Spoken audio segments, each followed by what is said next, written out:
Hello, hello, hello, sellers. It's Kathy, and I love to be selling. Come on in. Come on in. We're going to talk about waking up, old, stale listings, because it's actually a question I got from several sellers with the response to my video last week about the power of consistency.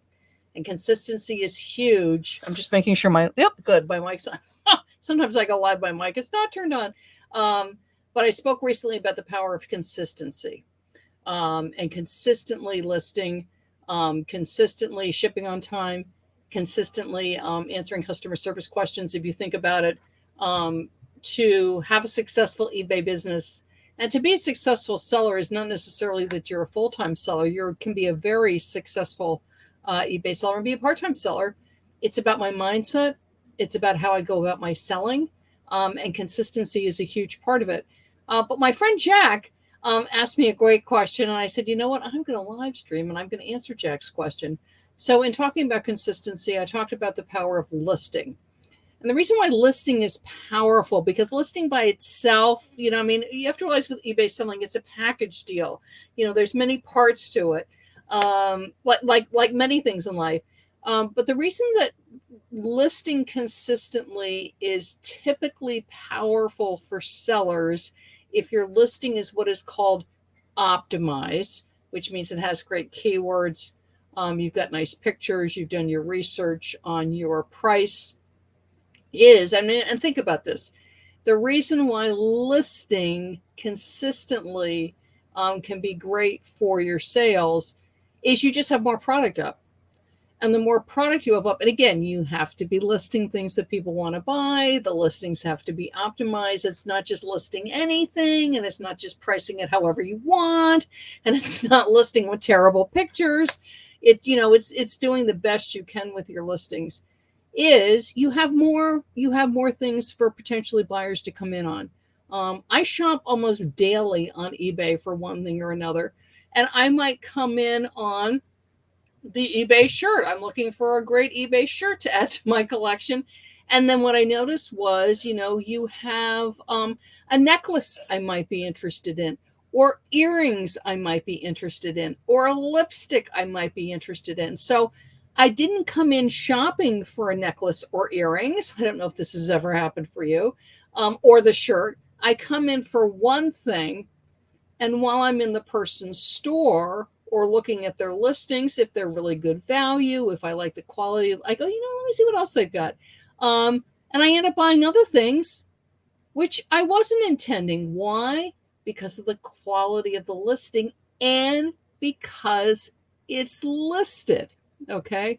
So that's why getting the listing up helps, because it's more eyeballs. So I land on the shirt, but then I also buy the necklace, or I land on the shirt. I don't buy the shirt, but I buy the necklace. I land on the sneakers and I end up buying the hat. You know how it is? It's just like coming into a store. And that's why you got to remember that online selling, we're retailers, we're stores, whether you have an eBay store or not. And think about it like when you come into the store. I mean, supermarkets, this is true for any kind of store. You come in for whatever. Supermarkets are actually a great example of this. You come in, all you need is a quart of milk, right? And when you leave, you're leaving with ice cream, lettuce, bag of chips. I mean, all of a sudden you realize all these things that you need. But it's the same thing with eBay buyers. So the more listings I can have up, the more different products that person can land on and then come in and shop with me. They might buy that first thing, but oftentimes people come in on one thing. You know this, just like walking into the store. I'm going in, when I used to do displays and stuff at Macy's, this happens all the time. People come in with a coupon, right? People that are sending out coupons come in with a coupon, and I may end up buying something that the coupon doesn't even apply to, but the coupon got me in the door. So Jack's question about stale listings. So I was sharing about consistency, okay? And part of the consistency being listing. And he was made a really good question. He said, but Kathy, I'm a multi-quantity seller. So think about it. If you have items that are multi-quantity, which means you've got more than one, I'm going to grab my pen. So let's say I'm selling the pen and I've got 50 of them, or I've got 100 of them. It could be multi-variation. So I've got the shirt and I've got it in small, medium, large. But you have an item that's multi-quantity. And I also wanted to bring in for my sellers that sell more collectible items, more vintage items. Typically, again, you never know because you can list a really wonderful collectible item and it sells like practically immediately. You're like, yay, or maybe I should have priced it higher. But typically, collectible sort of items tend to sit for 6 months, a year, year and a half, 2 years. I have some collectible seller friends where things will typically sit for even longer. It just depends how niche you are, how unusual the item is. And typically collectible sellers too realize that. They know their items are what is called long tail, which means they sit for a while. And they shop accordingly, which means you have to be shopping in a way that you can afford to hold on to things for a couple of years. So they're just going to take a while. But so Jack was multi-quantity. And he said, Kathy, sometimes what happens is I'll have a multi-quantity item up, back to my pens, and it'll sell really well. I'm thinking my friend David, who sells cell phone accessories, something can sell really well, or it's very trendy for some reason, or some star uses it. It could be a celebrity thing. I mean, who knows? It's all of a sudden blue pens are hot because it's in a movie. So something can be super, super popular and like be selling, and then all of a sudden it flatlines. It's like, oh, what happened? And this can happen in collectibles too. So let's say a certain genre, I'm going to make something up, like a certain band all of a sudden is really hot and their t-shirts are selling really well, and all of a sudden people lose interest. So the first thing is, if it's a multi-quantity item, or if it's a style of collectible, like let's say a certain band t-shirt, or a certain period or color vase, or ashtray, or I'm trying to think of different things, gloves, has been selling well, even if it's unique. So I'm sourcing it like different places that I go, but I'm always looking for like 50s gloves, or the really heavy vintage ashtrays, that kind of thing. And then all of a sudden it's just not selling so well. Same thing with the multi-quantity. It'll sell, and then all of a sudden it's getting really quiet. One, go and check your competitors. This has happened to me a couple times in multi-quantity, where I'm sort of used to the other people that are selling, we're all sort of selling the same thing or similar. We pretty much stay within a certain price range. Sometimes people shop with one person, sometimes they shop with another person, but we pretty much stay like within a certain price range. And all of a sudden somebody comes in and they're really undercutting. So if I have a multi-quantity, my blue pens, and all of a sudden somebody's coming in and they're 50 cents less or $1 less, so take a look at it. If I'm selling multi-quantity, do they have a lot? Because this will happen to me sometimes. So I'll have, maybe 50 of an item. Somebody comes in, they're $1 cheaper than me or $5 cheaper than me, depending on what the item is. But they only have one, or they only have two. So they might have gotten it like at some kind of job lot thing or wholesale thing. Some sellers buy liquidation pallets, so maybe they got a couple in a pallet. And I'm fine with that because I've got 40 or 50. Is let them sell their thing. You know what I mean? Just sell it. But if they have a lot and for somehow they manage to source it and somehow they're managing to make money selling it much less than I am, then I got to look at, do I want to drop my price? Or do I just want to sit tight and let them sell out? And it's really your call. This is when you look at Terapeak. This is when I'm sort of looking at trends for 6 months or a year. I look at that. So I do my research. And then let's say, and same thing with collectibles, by the way, because this has happened to me. I had a very really cool vintage cheese spreader thing, like from the 60s. And I went to research it because I was like, oh, this is so cool. There was one really similar. It wasn't exactly the same, that had been up for like 6 months. I just went because I got it for like $1, $2, and I think they were selling for like $40, $50 plus shipping. I can go $5 underneath them. I mean, mine was in good shape, and mine sold in like a month. I did good keywords. I did my research. This other seller, they obviously weren't regularly checking the competition, because you might think, oh, my thing is so unusual. And yes, your thing might be really unusual, but there might be something else really similar. So it's good to periodically just sort of search and look and sort of see what's going on. If you're multi-quantity and somebody's really undercutting you, you just got to figure out, am I going to drop my price and just sell it and get rid of it because I don't feel like fighting them? Or just let them sell out, let them sell, okay? Now, let's say I'm multi-quantity and it's been selling well. Nobody's undercutting me. And all of a sudden it's just sort of going flat. It's just nothing's really happening, okay? It could be same thing too with a category. Again, let's say vintage gloves has been selling really well. I went to a bunch of different flea markets or estate sales. I've got maybe 20, 30 pairs of really cool vintage gloves, and all of a sudden they're flatlining. I check price. I'm fine. There's nobody that's really undercutting me. But for whatever reason, this category just isn't really moving right now. One, this is when you pull up your listing and really work the keywords. I actually just did this for a client. And this is hard because if it is your listing and it's been up for like over a year, you know your listing and you did your research like a year ago.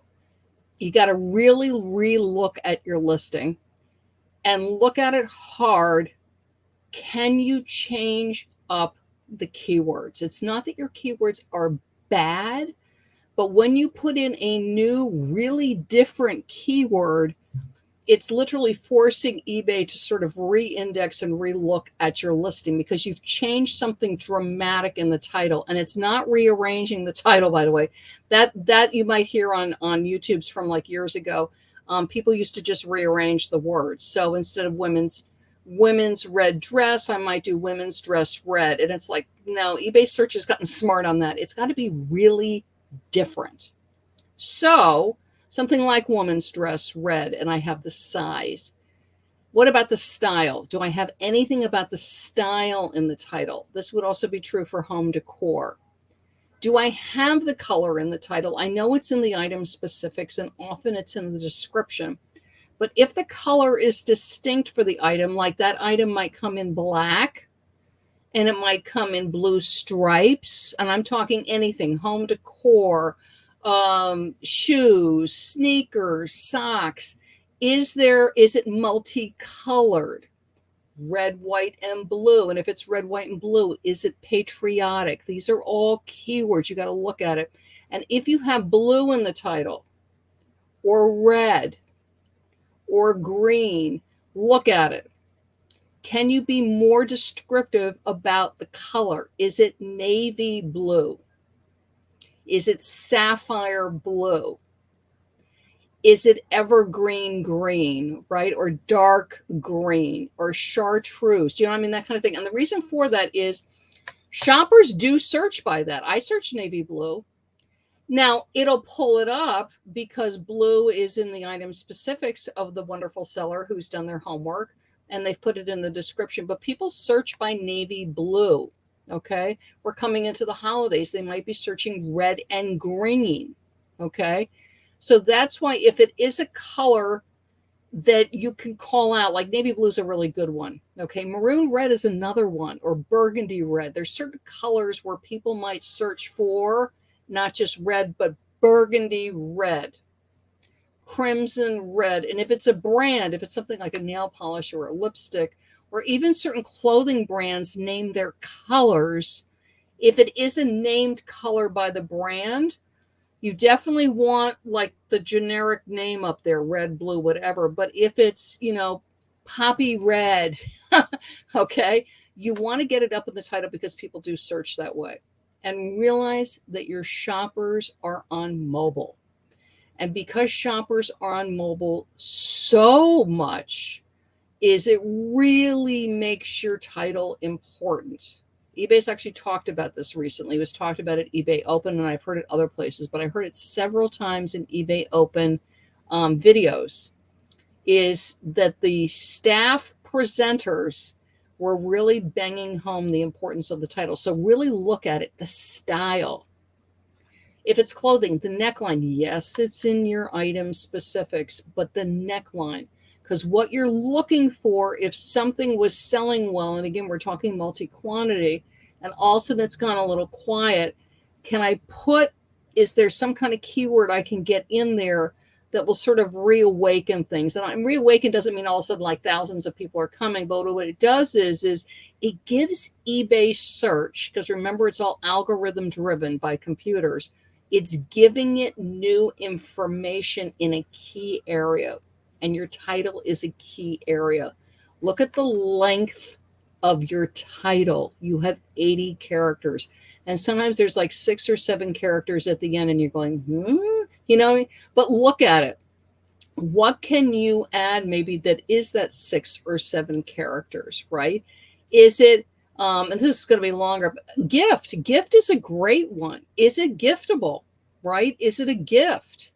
Especially this time of year, that can be a good one. I wouldn't put it towards the front of a title, but that's a great one. If I've got 5 or 6, if I've got space at the end, is this a gift? If it's not, it's not. I wouldn't call batteries a gift, right?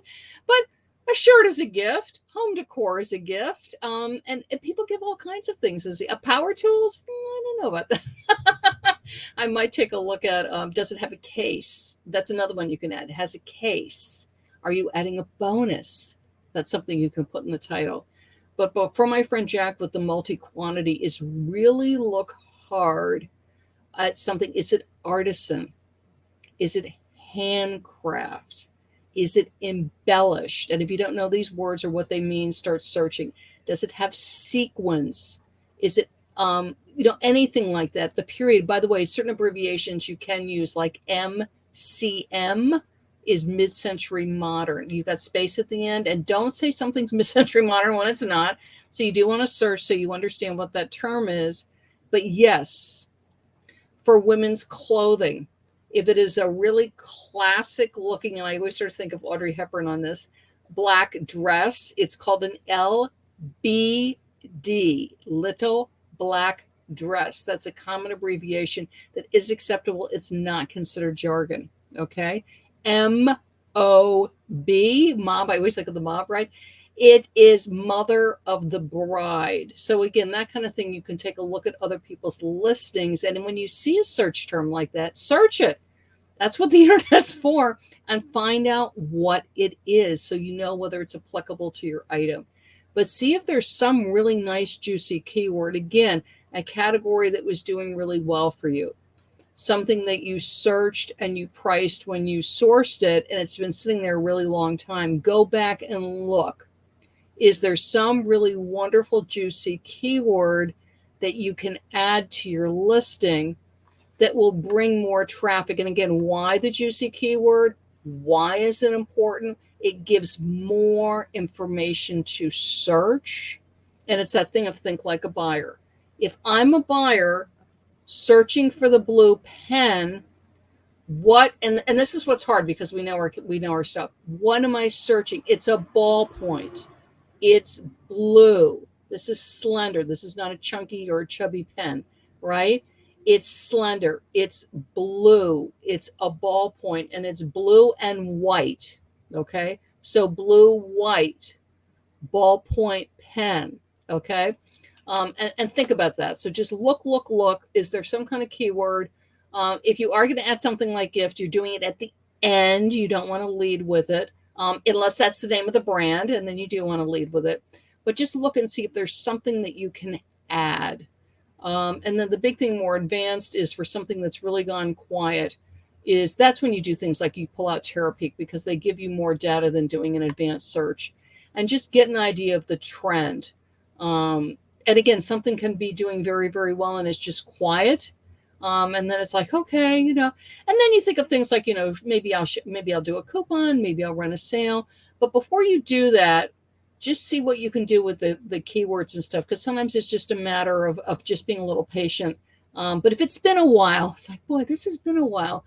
Then you take a look at, if you've got an eBay store, things like the coupons, running a sale. But always, always, always look for yummy keywords, because I bet you there's one in there. And sometimes having a seller friend take a look can be a big help. So those are my tips for you. So look at my video on consistency. And remember, it's not just any old thing, because list. And sometimes when people are throwing up listings so fast, they overlook the keywords. So yes, you got up 10 listings or 5 listings or whatever your goal was, but then it sits there. Why? Because your item isn't optimized.